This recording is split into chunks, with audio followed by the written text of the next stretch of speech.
એમ તમે કરવા દો તાણ પાછી કોક નો કોક તો ઉપાડી આવે પણ ડગે નહીં એનું કામ છે.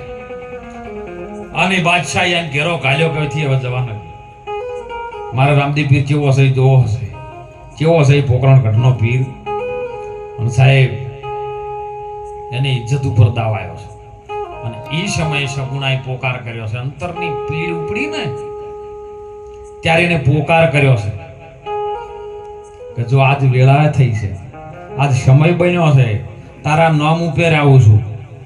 આપણે બધા ગુરુ મહારાજના નામ ઉપર છે સાહેબ. અને ગુરુ મહારાજના નામ ઉપર આવતી હોય જો કદાચ આવું વિઘન વચ્ચે આવે ને જો કદાચ મારી લાત જાય ને તો તારો નવરંગો નેજો અને તારા નામને કાળું કલંક લાગે. અને ત્યારે વાણીમાં પણ એને કીધું છે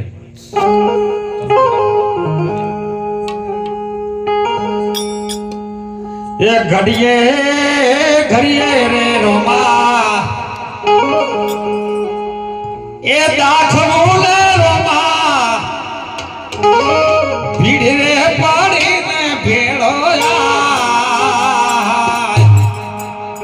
અને હોવે રોમા ભીડ રે પાડીને ભેળો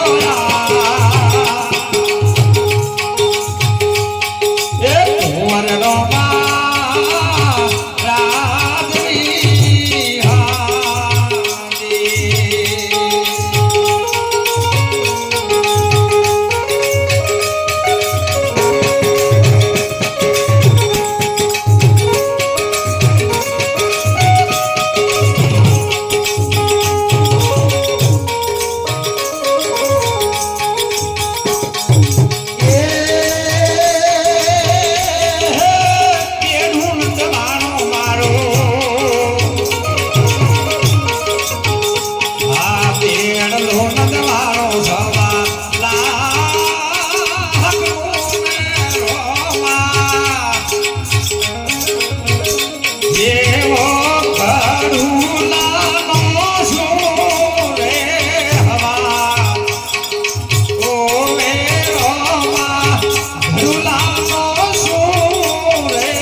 બેડું નંદવાણું મારું 1.25 લાખનું કેવું બેડું શબ્દનો સુરતાનું બેડું બે ભેળું થાય એટલે બેડું થાય. અને નંદવાણું પછી મારે ગડુલિયાનો શું હોવાત માળા તૂટી મારા નિજ શ્વાસની સાહેબ. પછી મારા મણકાનો શું હોવાત આ બધું તૂટી જાય ને પછી તું આયે તો કોઈ કોમનું નથી. અને સાહેબ આ અવાજ ત્યારે કોઈ મોબાઈલ નતો, કોઈ એન્ટિનિયર નતા, કોઈ વાયલેશન નતા. અને તોય પોકરણ ગઢના પીરની અંદર એ ગામની અંદર પોકરણ ગઢમાં સોગઠે બાદથી રમતા ગયા હતા. પીરને કોને ગયો અવાજ, એ અવાજ હોભળીને સાહેબ પરમાત્મા તો હાજર થયો. ઓમય સાહેબ રામદેવ રમી રહ્યો છે, અવાજ આવે છે પણ હોભળવા વાળો હોભળતો નથી. સંતો એટલે કે છે તમે આ જે છે ને કોણ બેસે એક નજર દો આંખે અને એક શબ્દ દો કાન. ગુરુ ગોવિંદ दोनों एक है तो जाग सके तो કોણ બેસે પણ હોભળવાનો એક કોને. કોણ ન હોભળી શકે મોમાં કોણ હોભળી શકે એવું જ નથી. પણ કાનની અંદર હોભળવા વાળું કોઈ બેઠું છે. હમણાં જયંતિભાઈ સુંદર વાણીમાં કીધું હતું કે દેખનતાય કોઈ આ દલમાં, પારખનતાય કોઈ આ દલમાં, નિરખનતાય કોઈ. આ તૈણનો ભેદ ચડી જાય તો પછી જણણ મોય ઝાલરી વાજેલી છે. અને એ ઝાલરી સાહેબ પોકરણ ઘટના પીરને ખબર પડી મારી બેનનો અવાજ છે, બીજો કોઈનો હોય નહીં. અને ત્યો કણ આવ્યો. જો એ ના આવ્યો હોત ને તો આજે એના નામના નેદર ના ફરક. આમાં તો ઘણા કહે છે કે આ બાપુ આ રણુજા દધાયો લઈ લઈને દોડે નેદર લઈ લઈને શું શું એ જ કાઢ્યું છે એમ. મેં કીધું તમે ભગવાન થઈ ગયા હોય અને તમે થોડો ઘણો તો પડસો વચમાં હાલવાનું ચાલુ કરો એનાથી એ તો ઈ બાદ વળે છે.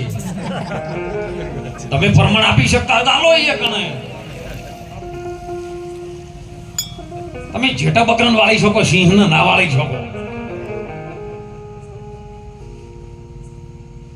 સાહેબ જ્યારે પરમાત્મા રામચંદ્ર ભગવાન જ્યારે આ ચમ જોય શ્રી રણુજા એનું કારણ બતાવો. ઇતિહાસ બોલે છો રામાયણમાં કે ભગવાન રામચંદ્ર જ્યારે પુલની બોધવાનો હતો, સેતુ બનાવવાનો હતો, અને તે કણે રામેશ્વરની સ્થાપના કરી છે.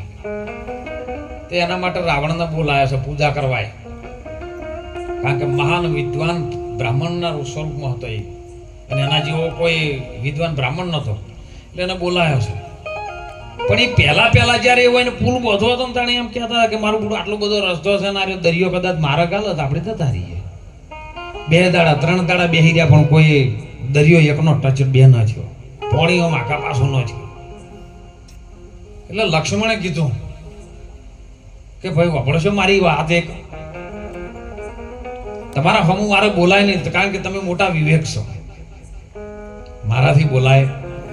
પણ આ 3 દિવસથી આપણે જેની તપસ્યા કરો છો આર્યો હોફળવા તૈયાર નથી, તો એ બ્રહ્માસ્ત્ર લગાવવાનું હુકવી નાખો. આપણે ક્ષત્રિયના દીકરા છીએ અને ક્ષત્રિયનો દીકરો યુદ્ધ માટે હંમેશા તૈયાર હોવો જોઈએ. માટે બોણ ચલાવવાનો અને હુકવી નાખો. આ ઓને ચોક કરવાના આવે આપણે હોમે આવીને ઊભું છે તો. અને એ વખત ભગવાન રામચંદ્રને બ્રહ્માસ્ત્ર ચડાયું છે સાહેબ. અને જેવું ચડાવવા માટે જો દરિયાદેવ પ્રસન્ન થયા કે પ્રભુ આ ન કરશો ને કે મારા હજારો જીવો અંદર છે નાશ બોલી જાય, પ્રકૃતિ નાશ થઈ જાય. પણ લક્ષ્મણનો ગુસ્સો નતો ઉતર્યો. લક્ષ્મણે એ વખત શ્રાપ આપ્યો હતો કે તમે ક્ષત્રિયના દીકરા થઈને 3 દાડા બેહી રહ્યા ને આ વનક અગરે ગયા. જો હું એને શ્રાપ આલું ક્ષત્રિય સમાજને કે સમય આવશે ને એ દાડો તમારો સાચો હક લેવો હશે ને તો તમારે નેજા લઈને તોડવું પડશે. અત્યારે સમય નહીં આવ્યો, બરાબર ટાઈમે આવ્યો સાહેબ. તો પાછું હું ચૂંટણી ના લઈ જતા પાછું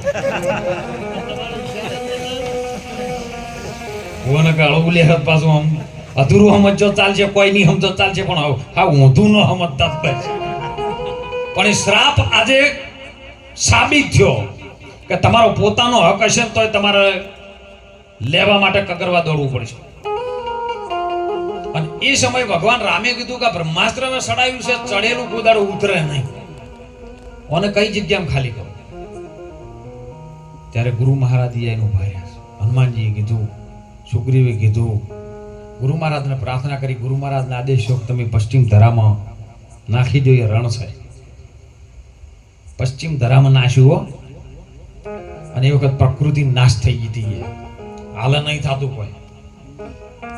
પણ એ વખત ધરતી માતામાંથી અવાજ આવ્યો હતો કે હે પ્રભુ તમે તો નારાયણ હતા, તમે તો બ્રહ્મ હતા, તમે બધું જાણતા હતા, તો અમારો કોઈ ગુનો નતો, તમે બ્રહ્માસ્ત્ર મારીને મારા ધરતી ઉપરથી શું લેવા હુકવી નાખ્યો.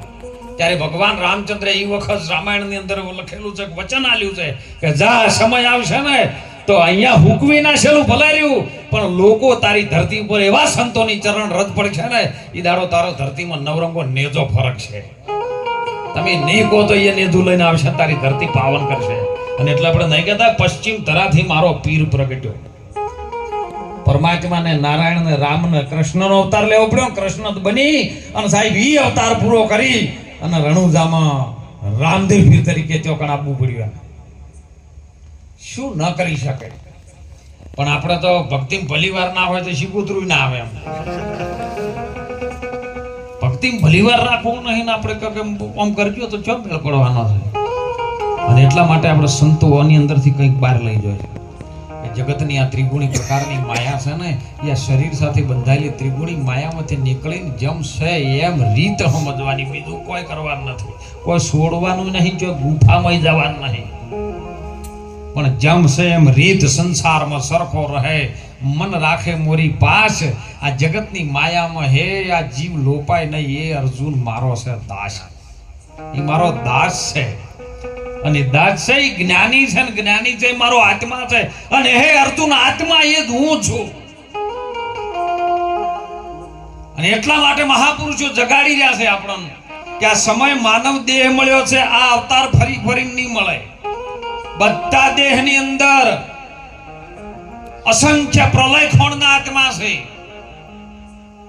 કોઈ જડ ખોણના આત્મા છે, પણ એની અંદરથી આ મોક્ષ ગતિ મળતી એ જાણી નથી શકતું કે હું કોણ છું, પરમાત્મા કોણ. અમને સુંદર વાત કરી હતી જયંતિભાઈએ બોમ્બે છે કે હું કોણ અને હરિ કોણ એ કેવલ આ મનુષ્યના શરીરમાં જ જાણી શકાય, બીજું કોઈ જાણી શકતું. અને હાલ તો રચકામાં પેલા કાતરા નહીં પડ્યા, બોલો એમ ગમે એટલું જ્ઞાન કરો તો કોઈ મેળ આવે એવો છે? તો તમે એનાથી નહીં કંટાળી ગયા? બોલો, દવા એવી કોમન નહીં આવતી, એટલે એમાં ના જવું હોય ને. પણ એમાં 15 દાડા 20 દાડા રહી બરાબરની ગરમી પડી ને એક જ્યાં નહીં. પણ આ તો ગરમી સહન કરે, ચોમાસાનો એવો વાવાઝોડો સહન કરે, શિયાળાની ઠંડી સહન કરે, તો બોલો મોણો થાકે છે? કેટલી મજબૂતી છે સાહેબ એની અંદર રહેવા વાળો, કેવો છે. બસ આ હું કોણ ને હરિ કોણ, હું સાથે જ છે, બીજો કોઈ આખો છે પણ હું છે ને હરિ મેળવવાનું છે, એને જુદું નહીં પાડવાનું, એને ખાલી મેળવી દેવાનું છે, મોય ભેળું કરી દેવાનું છે. એટલે હું હરિમાં મળી જાય ને એટલે પછી હરિ એકલો જ રહેતું, હું રહેતું. હમણાં વાણીમાં સુંદર વાત કરી, બહુ તત્વજ્ઞાની વાણી કે કીડીના અડફેટે હાથી ભૂવો. મારું ગુડું આમ જોયા જેવું નહીં આવ્યું કે ચીડી જાતી હોય ને હાથી જાતો હોય, ચીડી આવે ને હાથીને હેઠો પાડે. જ્યારે સુરતા ચડે ને સાહેબ, અહંકાર રૂપી હાથી છે, એ અડફેટે આવી જાય પછી. પણ જેની સુરતા ચડવી જ હોય, સૂક્ષ્મના ઘરની અંદર સુરતા પ્રગટ થાય, સૂક્ષ્મના ઘરની અંદર પવન સમાય ને તો જ સૂક્ષ્મના પર્સન થાય, અને સૂક્ષ્મનામાંથી પછી સુરતા એ પ્રગટ થાય છે ને એ ચડે છે. ચડી ગયા પછી જો 3 ચક્ર વેધી નાખો તો આગળ જઈ શકે ને, 3 ચક્રમ તો આખું જગત માયામાં ફસાયેલું છે. એ રજોગુણ, તમોગુણ ને સતોગુણ તમે જોજો. કોઈ ફોટામાં જોવું હોય તો જોઈ લેજો સાહેબ, ફોટામાં જે નારાયણ ભગવાન સુતેલા છે શેષ નાગ સૈયા ઉપર, ભગવાન વિષ્ણુ નારાયણ શેષ નાગની સૈયા ઉપર સુટાના છે ને એ કહે છે કે સમુદ્રમાં છે, તળિયે ઠેર પાતાળમાં, એમ કહે છે. બ્રહ્માજી છે આ પૃથ્વી ઉપરના રજોગુણી છે, અને શંકર ભગવાન છે ને ઊંચા ડુંગરે કૈલાશ ઉપર છે, અને તમોગુણી છે વિનાશ કરી નાખે, સંહારક છે. તો તમે જુઓ, જેને સત્ય ગુણ છે એ નીચે છે હાવ. હવે એને બહાર લાવવો હોય તો ઉપર રજોગુણ છે ને ઉપર તમોગુણ છે. આ બે ગુણ એવા દબાઈને બેઠા છે અને નીકળવા દેતા નથી. અને આપણે કહો સીધો સમજાઈ જાય એવો સાર્યો. અરે કોઈ પટોસણ આપવું હોય તો જેટલા ગામડો વચ્ચે આવે છે આમ પાર કરવા પડે રમેશભાઈ. અને આ તો કે સીધો અમે કે ભગવાન હાથમાં પકડીને આલા છે,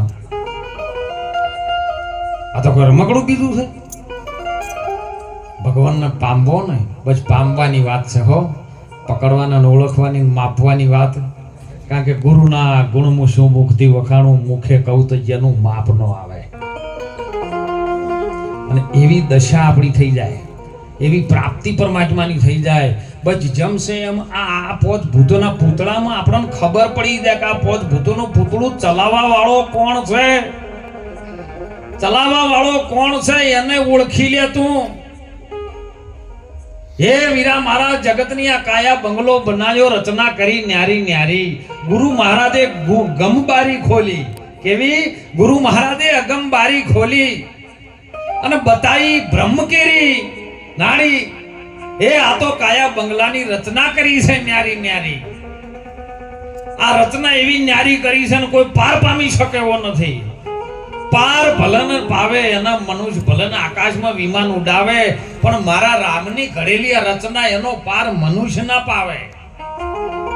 લાખો રૂપિયા રાત દાડો કમાઈને ઘેર ઢગલો કરીને લાવે ને ભોગવવાનો સમય આવે ને ત્યાંને ભાવે રેમ નહીં. મારા રામના તેડા આવે. આખી જિંદગી આપણે સવારે 4 વાગ્યાથી મોડી રાતના 12 વાગ્યા સુધી કમા કમા કમા કર્યા, ભેળા ભેળા કર્યા, બરોબર ભેળો કરવાનો ટેમ આવ્યો કે હવે બેસીને ભોગવી દાડે પેલો કે શરીર થાચી ગયું, ઉપાડો જમશે એમ મજા કરી છે, બીજો કોઈ નડતા નહીં. ઘણા મને પૂછું બાપુ સેવા કરવી છે શું કરવું?